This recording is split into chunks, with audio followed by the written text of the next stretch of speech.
ثم استوى علی العرش، اس کے بعد اللہ تعالیٰ اپنے عرش پر مستوی ہوا جیسا کہ اس کی شان کے لائق ہے. اور یہ بریکٹ میں کیونکہ لیس کمثلی شیء، سورہ الشورى کے اندر آتا ہے نا، لیس کمثلی شیء وہو السمیع البصیر، اللہ کی مثل کوئی شے نہیں ہے اور وہی سننے والا ہے اور دیکھنے والا ہے.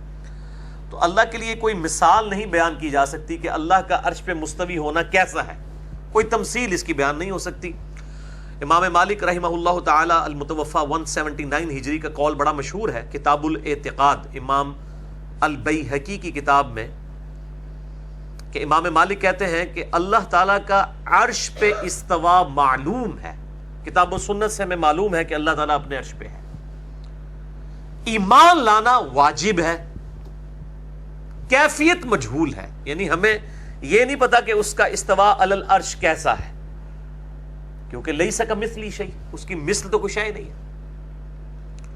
استوا معلوم ہے، ایمان لانا واجب ہے، کیفیت مجہول ہے، اور سوال کرنا بدعت ہے. یعنی اگر کوئی سوال کرتا ہے کہ اللہ تعالیٰ اپنے عرش پہ کس طرح مستوی ہے، اس کی کوئی ریزیمبلنس بیان کی جائے، کوئی مثال بیان کی جائے، تو یہ سوال کرنا ہی بدعت ہے، اس کی تو مثال بیان ہی نہیں کی جا سکتی. تو کس طریقے سے اس ڈیٹیلز میں پڑھا جائے تو انسان گمراہی کا دروازہ اپنے اوپر کھول لے گا. اس لیے میرا ایک کلپ بھی ریکارڈڈ ہے یوٹیوب کے اوپر، آپ لکھیں اللہ کہاں ہے تو سب سے ٹاپ پہ میرا ایک کلپ کھل جائے گا. اسی طریقے سے استوا علی العرش کا عقیدہ، کسی بھی اعتبار سے آپ اللہ عرش یہ الفاظ لکھیں تو میرے ہی کلپ ٹاپ کے اوپر کھلیں گے. 3-4 مختلف مواقع کے اوپر میں نے اس عقیدے کے حوالے سے حنفی اور سلفی دونوں کی ایکسٹریمز کا رد کیا ہے.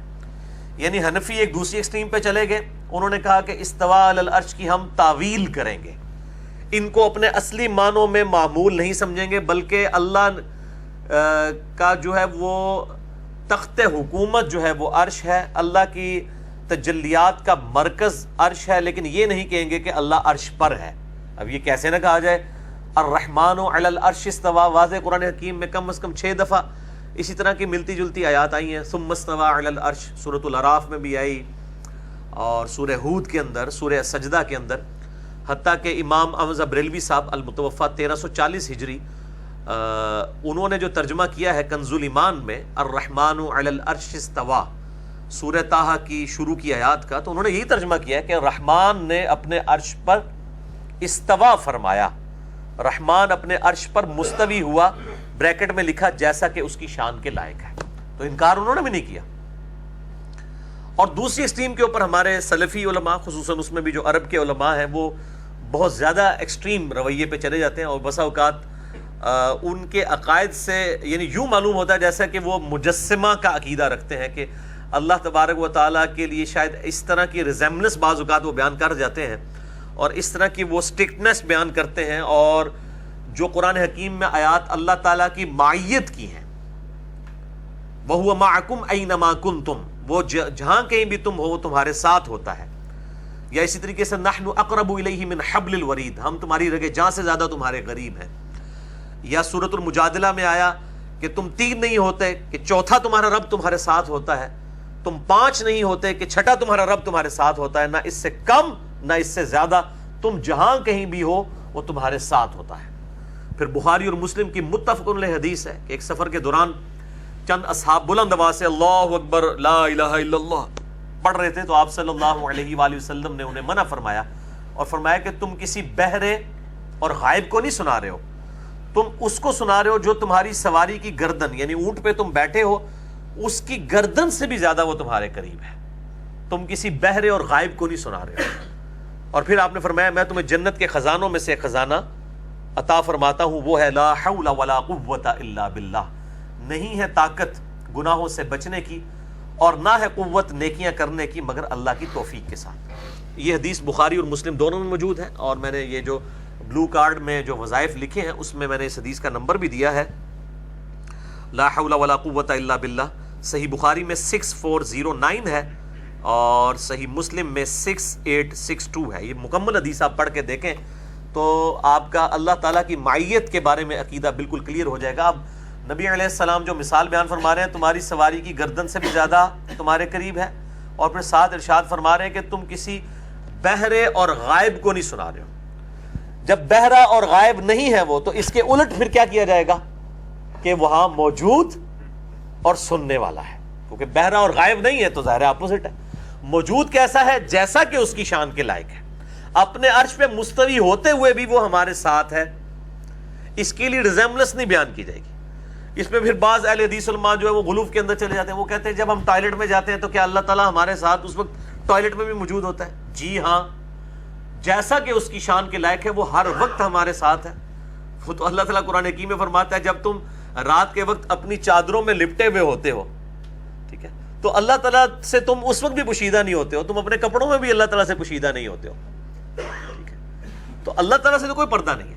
پھر میں ان سلفی علماء کو نا الزامی جواب کے طور پہ پھکی دیتے ہوئے کہتا ہوں کہ جی صحیح مسلم میں حدیث ہے کہ رحمان، ہر شخص کا دل رحمان کی 2 انگلیوں میں ہے، چاہے تو یوں پلٹ دے چاہے تو یوں پلٹ دے۔ کہتے ہیں بالکل ٹھیک ہے۔ اچھا، میں نے کہا پھر اس کا مطلب یہ ہے کہ جب ہم ٹوائلٹ میں جاتے ہیں اس وقت بھی ہمارا دل رحمان کی 2 انگلیوں میں ہوتا ہے؟ اب پھر وہ ان کے لیے پھر مصیبت بن جاتی ہے، پھر ان کے لیے مصیبت بن جاتی ہے، تو کیا وہ باہر نکل جاتا ہے؟ تو کہتے ہیں نہیں، ان ڈیٹیل میں نہیں جانے کی ضرورت، ہم یہی کہتے ہیں جیسا کہ اس کی شان کے لائق ہے۔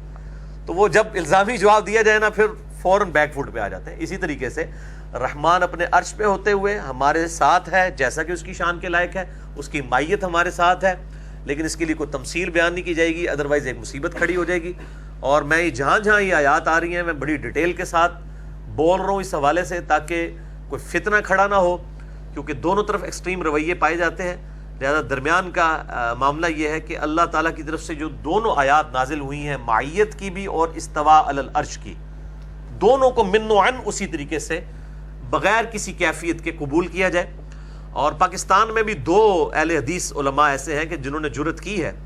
ایک تو حافظ سعید صاحب جو جماعت الدعوہ کے امیر ہیں، انہوں نے کتاب لکھی عقیدہ و منہج، اس میں انہوں نے کلیئر کٹ لکھا ہے کہ ہم اس تکلف میں نہیں پڑھتے کہ اللہ تعالیٰ کی مائیت ہمارے ساتھ کیسی ہے۔ ہم کبھی یہ نہیں کہتے کہ جی اللہ تعالیٰ سماعت اور بصارت کے ساتھ ہمارے ساتھ ہے اور خود وہ عرش پہ ہے، نہیں، ہم اس تکلف میں نہیں پڑھتے۔ ہم کہتے ہیں اللہ ہمارے ساتھ ہے جیسا کہ اس کی شان کے لائق ہے، اور وہ اپنے عرش پہ مستوی ہے جیسا کہ اس کی شان کے لائق ہے۔ کیونکہ اہل حدیث علماء کہتے ہیں نا جی ہے عرش پہ ہے لیکن اپنی سماعت اور بصارت اور علم کے ساتھ ہمارے ساتھ ہے۔ تو حافظ سعید صاحب نے عقیدہ و منہج کتاب میں لکھا ہم اس تکلف میں بھی نہیں پڑھتے۔ تو ظاہر ہے کہ یہ اب جب میں نے اس کو ہائی لائٹ کیا ہے تو اب حافظ سعید صاحب کے لیے شامت آ گئی، اور کئی اہل حدیث علماء نے کہا یہ تو حافظ سعید تو گمراہ ہے۔ تو میں نے کہا آپ کو پتہ ہے وہ شاگرد کن کے ہیں؟ وہ مفتی اعظم سعودیہ 66 سال تک شیخ عبدالعزیز بن باز، جو 1933 سے لے کر 1999 تک، 1933 سے 1999 تک 66 سال تک مفتی اعظم سعودیہ رہے ہیں، ان کے شاگرد ہیں حافظ سعید صاحب۔ اور دوسرے عالم دین جماعت الدعوہ کے ہی مفتی اعظم ہیں پاکستان کے، محمد بن عبدالسلام بن محمد بن عبدالسلام، تو انہوں نے ترجمہ بھی کیا اور تفسیر بڑی اچھی ان کی 4 جلدوں کے اندر آئی ہے۔ انہوں نے بھی استواء علی العرش کے حوالے سے جہاں جہاں آیات آئی ہیں انہوں نے کلیئر کٹ حافظ سعید صاحب علیہ وہ معاملہ لکھا ہے کہ ہم اللہ تعالیٰ کی اپنے ساتھ معیت کو بھی مانتے ہیں اور استواء علی العرش کو بھی مانتے ہیں، اور دونوں کی جو کیفیت ہے وہ اللہ کو تفویض کرتے ہیں۔ یہی بات میں بھی بار بار کرتا ہوں، تو خام خواہ ہنگامہ کھڑا کر دیتے ہیں، حالانکہ اس میں کوئی مصیبت والا معاملہ نہیں ہے، کیونکہ آپ جب اس طرح کے ریسٹرکٹ ایک پوائنٹ آف ویو اڈاپٹ کر لیتے ہیں تو وہ پھر ایک طرف کی آیات کو مانتے ہوئے دوسری طرف کی آیات کی نفی ہو جاتی ہے۔ لہٰذا اللہ تعالیٰ اب قیامت الدن آپ سے یہ نہیں پوچھے گا کہ آپ نے اس کی ڈیٹیلز کیوں نہیں بیان کی ہیں۔ اگر ایک بالکل سطحی عقیدہ کوئی لے کے دنیا سے جاتا ہے کہ میں اللہ تعالیٰ کو عرش پہ مستوی مانتا ہوں جیسا کہ اس کی شان کے لائق ہے، اور میں اپنے ساتھ بھی مانتا ہوں جیسا کہ اس کی شان کے لائق ہے، اور میں اس کی تفصیلات کو تفویض الامر الی اللہ کرتا ہوں، اللہ ہی کے سپرد کرتا ہوں کہ اس کی مائیت میرے ساتھ کیسی ہے اور وہ استواء علی العرش کیسا ہے، تو ظاہر ہے اس کی تو کوئی پکڑ نہیں ہوگی۔ ادروائز یہ جو مصیبت کھڑی کی ہے انہوں نے بات کے اوپر، پھر میں ان کو کئی حدیث، یہ تو صحیح مسلم سے لے کے آتے ہیں نا، ایک لونڈی والی حدیث کہ نبی علیہ السلام نے اس سے پوچھا این اللہ، اللہ کہاں ہے؟ تو اس نے کہا فی السماء، اللہ تعالیٰ آسمانوں میں ہے۔ اور پھر آپ صلی اللہ علیہ وآلہ وسلم نے پوچھا میں کون ہوں؟ تو اس نے کہا کہ آپ اللہ کے رسول ہیں۔ وہ کہتے ہیں جس سے پتہ چلا اللہ تعالیٰ آسمانوں میں ہے۔ بھئی قرآن حکیم میں تو اللہ تعالیٰ سورۃ البقرہ میں فرماتا ہے تم جہاں کہیں بھی رخ کرو اللہ ہی کا چہرہ پاؤ گے۔ اور آج تو ہمیں سائنٹیفکلی کئی چیزیں پتہ چل گئی ہیں. یعنی آج ہم پاکستان میں بیٹھے ہوئے ہیں اور یہاں سے اگر کوئی شخص آسمان کی طرف اشارہ کرے گا تو وہ اس طرف ہوگا, لیکن اگر کوئی شخص امریکہ میں کھڑا ہوگا تو وہ ایگزیکٹ ہمارے نیچے کھڑا ہوگا, اور جب وہ کھڑا ہو گیا آسمان پہ اشارہ کرے گا تو وہ نیچے کی طرف ہوگا, اور جو یہاں پہ ہوگا اس کا اشارہ اس طرف ہوگا. تو وہ قرآن کی آیت پھر بڑی فٹ ان ہے کہ تم جہاں کے بھی چہرہ کرو, جس طرف بھی رخ کرو, اللہ ہی کا رخ پاؤ گے. یعنی یہ سائنٹیفکلی آسمان سے اشارہ یہاں تو ٹھیک ہے, لیکن اگر میرے ایگزیکٹ نیچے امریکہ میں کوئی بندہ ہے, وہ جب آسمان کی طرف سر جو ہے اپنی انگلی کرے گا تو وہ اس طرف نہیں کر رہا ہوگا, چونکہ وہ ادھر کھڑا ہوگا ایسے, تو وہ نیچے کی طرف ہوگی, اور جو ادھر کھڑا ہے اس کی اس طرف ہوگی, اس طرف ہوگی. تو آپ کیا کریں گے؟ اس سائنٹیفکل ایشو کو کیسے آپ ریزالو کریں گے؟ تو یہ تفویض الامر الی اللہ کریں. اور سورۃ البقرہ کی جو آیت ہے, اینما تولوا, تم جہاں کہیں بھی رخ کرو جو ہے وہ اللہ ہی کا, فثم وجہ اللہ, تو اللہ ہی کا چہرہ پاؤ گے. اس کے اوپر اکتفا کرنا چاہیے. اس طریقے سے بخاری و مسلم کی حدیث ہے کہ آپ صلی اللہ علیہ وآلہ وسلم مسجد میں آئے تو آپ نے قبلہ شریف کی طرف دیوار جو تھی اس پہ تھوک دیکھی, تو آپ صلی اللہ علیہ وآلہ وسلم ناراض ہوئے اور آپ نے اپنے مبارک ہاتھوں سے تھوک کو صاف کیا, اور آپ صلی اللہ علیہ وآلہ وسلم نے فرمایا جب تم میں سے کوئی شخص جو ہے وہ کھڑا ہوتا ہے رب کے حضور نماز پڑھنے کے لیے, تو اس کا رب اس کے اور قبلے کے درمیان ہوتا ہے, تو تم کبھی بھی قبلہ رخ مت تھوکو. اب کسی سے ابھی نے کہا یا رسول اللہ, اللہ تو عرش پہ ہے, یہاں درمیان میں کہاں سے آ گیا؟ تو یہ جو اتنا خطرناک کھیل جو ہے وہ سلفی اہل حدیث علماء اور دوسری طرف حنفی علماء کھیل رہے ہیں کہ ان کو یہ پتہ نہیں ہے کہ اللہ تعالیٰ کی صفات, شاہ ولی اللہ دہلوی نے حجت اللہ البالغہ میں لکھا ہے کہ اللہ کی جو صفات ہیں یہ بہت سینسٹیو ایشو ہے. یہ تو آپ سمجھ لیں 11,000 وولٹ کو ہاتھ ڈالنے والی بات ہے کہ آپ اس کی ڈیٹیلز میں پڑھیں, جبکہ ہمارا نالج ہی لمیٹڈ ہے. اللہ تعالیٰ کی ہم تفصیلات اس طرح بیان نہیں کر سکتے. تو ابو داؤد میں جب یہ روایت آتی ہے بخاری اور مسلم کی, یہ تھوک پھینکنے والی, تو آپ صلی اللہ علیہ وآلہ وسلم کے اگلے الفاظ ہیں کہ آپ صلی اللہ علیہ وآلہ وسلم نے فرمایا کہ اس شخص نے اللہ اور اس کے رسول کو تکلیف دی ہے جس نے قبلے کی طرف تھوکا ہے. اور پھر آپ صلی اللہ علیہ وآلہ وسلم نے اسے امامت سے بھی اتار دیا اور فرمایا کہ جب تمہارا امام آئے تو اسے بتاؤ کہ نبی صلی اللہ علیہ وآلہ وسلم نے تمہیں امامت سے معزول کر دیا قبلہ رخ تھوکنے کی وجہ سے. اندازہ کریں.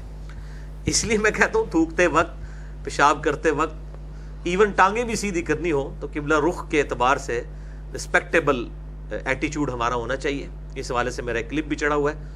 بہرحال حرمت جو ہے وہ صرف جو ہے تھوکنے کی اور پیشاب کرنے کی ہے. ٹانگیں کرنے والا معاملہ جو ہے وہ اس کی کرالری ہے, اجتہادن ہے, اس کے اوپر ہم کو فتویٰ نہیں لگاتے. لیکن ظاہر ہے وہ مزاج رسول صلی اللہ علیہ وآلہ وسلم میں تو یہ بات نہیں بیٹھتی کہ اس طریقے سے قبلہ رخ جو ہے وہ ٹانگیں کر کے کوئی لیٹے. اور ویسے بھی سنت یہ ہے کہ چہرہ قبلہ رخ ہونا چاہیے, دائیں کروٹ لیٹنا. اور باقی جو ہمارے سب کانٹیننٹ کے ایک معاشرے میں مشہور ہے کہ جو بندہ قبلے کی طرف ٹانگیں کر کے سویا ہو تو اس کو جگا کے کہو کہ اپنی ٹانگیں سمیٹ لے, اور جو قطبی ستارے کی طرف ٹانگیں کیے ہوئے ہو نا وہ لتیں ہی وڑ دو, اس کی ٹانگیں ہی کاٹ دو. یعنی وہ قطبی ستارے کے بارے میں پتہ نہیں ان کا کیا عقیدہ ہے, ستارے کے بارے میں کسی بزرگ بابے کی کوئی قبر ہے اس طرف, یہ کیا ان کا عقیدہ ہے. تو وہ کہتے ہیں جی قبلہ رخ جو ٹانگیں کر کے سویا ہوا ہے نا, لین دیال, اور پنجابی کہتے ہیں لین دیال, جڑا لتاں کر کے ستے ہیں نا انہوں تے ٹھالو, تے جڑا کتب ال کر کے پتہ نہیں کتب غوث کتب ابدال تو ہی نہ کڈیا ہوئے انہوں نے, وہ لتیں ہی وڑ دو, انہوں دسو بھی نہ ایڈا بڑا تو جرم کر لیا. بالے سارے ہوں فیل ہو گئے نے, اللہ نے انہوں تے ایسی بلا چھڑ دیتی ہے کہ انہیں سمجھ نہیں بھی آندی کتنے جائیے سی, سارے جھوٹ انہوں نے پکڑے گئے نے. تو یہ استواء العرش کے حوالے سے آج میں نے پھر ڈیٹیل گفتگو کر دی تاکہ کسی کو کوئی ابہام اس حوالے سے نہ رہے. اللہ تعالیٰ سے دعا ہے کہ ہمیں کتاب و سنت میں جو دلائل کے ساتھ چیزیں آئی ہیں انہیں من و عن قبول کرنے کی اور بغیر کسی تعویل کے بالکل اس طریقے سے قبول کرنے کی, اور اس کی تفصیلات سے جتنی کتاب و سنت میں آئی ہیں اس سے آگے نہ بڑھنے کی توفیق عطا فرمائے. آمین.